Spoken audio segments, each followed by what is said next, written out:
4 मित्र थे। इनमें से एक खाती था, एक दर्जी था, एक सुनार था और एक ब्राह्मण था। चारों ने परदेश में जाकर धन कमाने की सोची और एक दिन ठीक मुहूर्त देखकर अपने गांव से रवाना हो गए। चलते चलते शाम हो गई तो एक कुएं के पास रात वासे के लिए ठहर गए। सबने भोजन किया और फिर सोने की तैयारी करने लगे। सुनार के पास सोना था, इसलिए उसने कहा, भाइयों, सबका एक साथ सो जाना ठीक नहीं होगा। दर्जी ने कहा, हाँ भाई, ठीक कहते हो, हमको बारी बारी से पहरे पर जागना चाहिए। ब्राह्मण ने सबके पहरे का समय निश्चित किया। पहरे पर सबसे पहले खाती की बारी आई। वह जागने का प्रयत्न करने लगा, किंतु थकावट के कारण उसको नींद आने लगी। उसने सोचा, कुछ काम करना चाहिए। खाती ने एक लकड़ी का टुकड़ा लिया, औजार निकाले और पुतली बनाने लगा।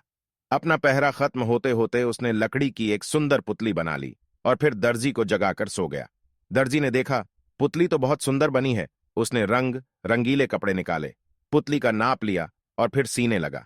अपने पहरे के समय ही में उसने पुतली के लिए अच्छी सी चोली और घेरदार घाघरा तैयार कर लिया। साड़ी के नाप का चूंदड़ी का कपड़ा लिया और पुतली को सभी कपड़े पहना ओढ़ाकर खड़ी कर दी। फिर आधी रात के बाद सुनार की बारी आई। वह सोना निकालकर गहने बनाने लगा। धीरे धीरे उसने बोरला, झेला, कर्णफूल, नथ, हंसली, हार, चूड़ियां, पायल सभी गहने बना लिए और पुतली को पहना दिए। पुतली गहनों कपड़ों में बहुत सुंदर दिखने लगी। अंत में ब्राह्मण की बारी आई। वह पुतली को देखकर विचार में पड़ गया। उसने सोचा, इस पुतली को अपने मंत्र बल से जीवित करना चाहिए। वह मंत्र बोलता हुआ उस पर जल छिड़कने लगा। सुबह होते होते पुतली जीवित होकर जवान लड़की बन गई। सवेरा होते ही सभी जाग गए और सुंदर लड़की को अपने पास देखकर आश्चर्य करने लगे। ब्राह्मण ने कहा, इसको मैंने मंत्र बल से जीवित किया है, इसलिए मैं ही इसके साथ विवाह करूंगा। खाती बोला, वाह जी, ये कैसे हो सकता है? पुतली तो मैंने बनाई थी। दर्जी बोला, इसके लिए मैंने ही कपड़े तैयार किए हैं, इसके साथ तो मैं ही विवाह करूंगा। सुनार ने कहा, भाइयों, मैंने हजारों रुपयों का सोना खर्च करके इसके लिए गहने बनाए हैं, अब कैसे हो सकता है कि यह दूसरे के घर चली जाए? इतने में गांव के कई लोग भी जागकर अपने काम धंधे के लिए कुएं पर आ गए।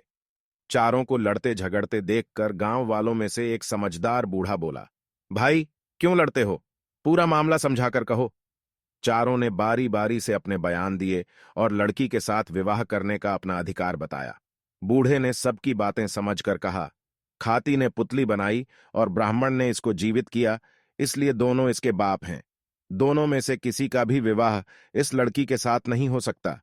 रही बात दर्जी की, इसने कपड़े तैयार किए हैं, यह काम मामा का होता है। विवाह पर मामा मायरे के रूप में कपड़े लाता है और विवाह करने वाला व्यक्ति गहने लाता है।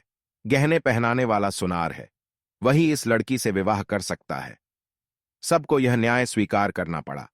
सुनार उस लड़की से विवाह कर अपने घर लौट आया और दोनों सुख से रहने लगे। ऐसी ही और मजेदार और रोमांचक कहानियां सुनने के लिए हमारे चैनल को सब्सक्राइब करें, वीडियो को लाइक करें और शेयर करें।